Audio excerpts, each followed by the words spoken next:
Alright, I am at the Magic Mile, New Hampshire. I'm going to try to lay down a decent lap here, then talk about the line and show the setup and everything. I ran a 28.796 with this. That may not seem like that much of a fast lap. I think it's a tenth and a half or so quicker than the goal time here. But this is very much a long run setup. If you go onto the leaderboards, you will certainly see faster laps out there than this. But I think one of the things that happens is loose is fast, and if you set up a car loose, you can kind of really make it go fast at New Hampshire. But the trade-off is it's going to get, as I call it, undrivable loose after, a quarter of the way through your fuel run probably.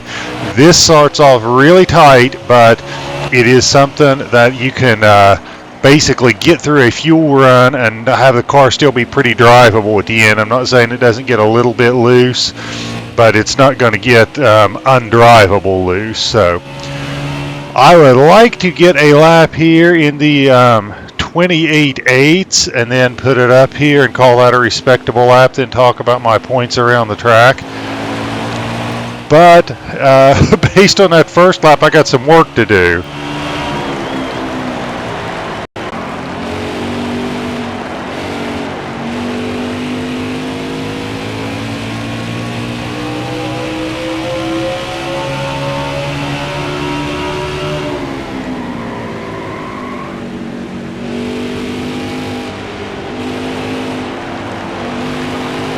I'm trying to be a little too aggressive because I got the video rolling.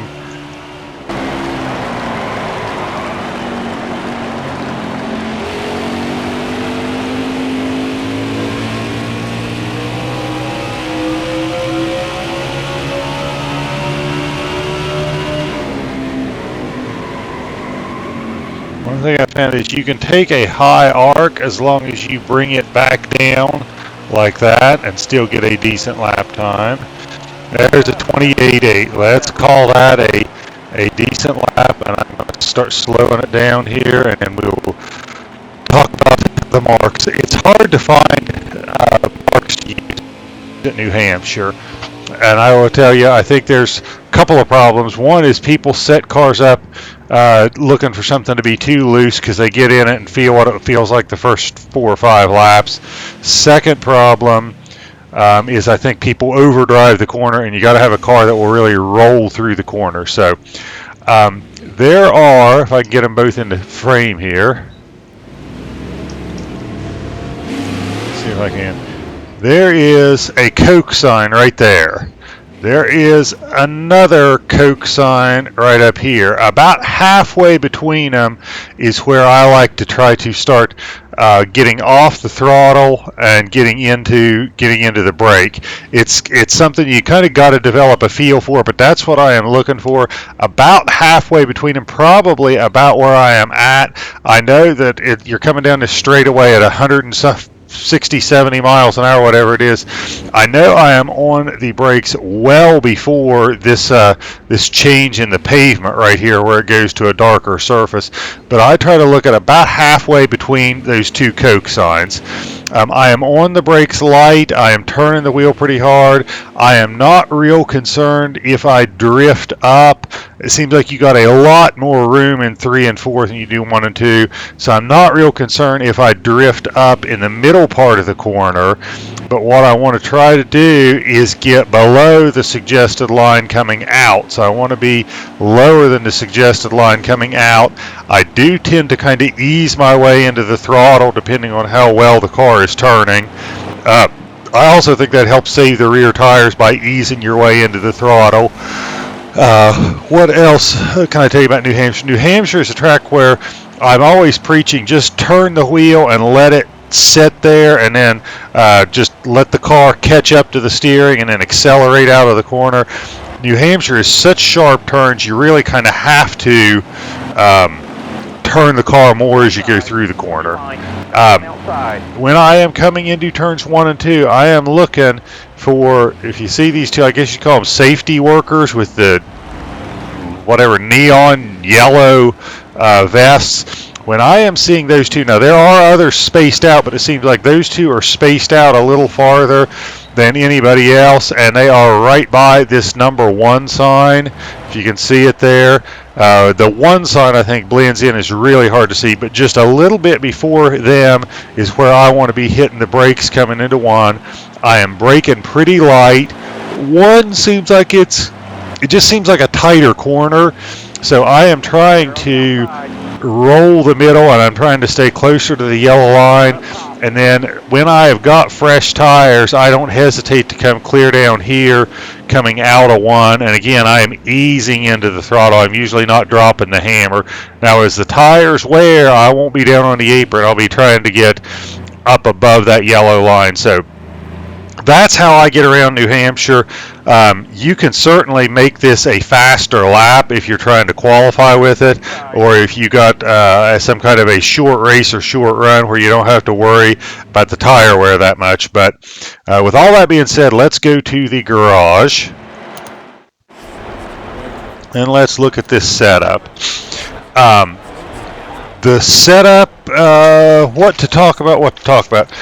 The right front rebound, this setting right here, I went way up on it. I did that because even though I don't want the car to get loose as the tires wear, it was just undrivable tight. So I had to go up on that setting to try to make the car turn a little bit. This is a setting where I run, pardon me, it's past my bedtime. I'm running a low front weight and low wedge. Felt like it made the car a little more stable, made it easier to get it to turn. So I really didn't go with the higher front weight and wedge that I've started to run at some of the 1.5-mile tracks. I am surprised that I went with the spring settings that I did.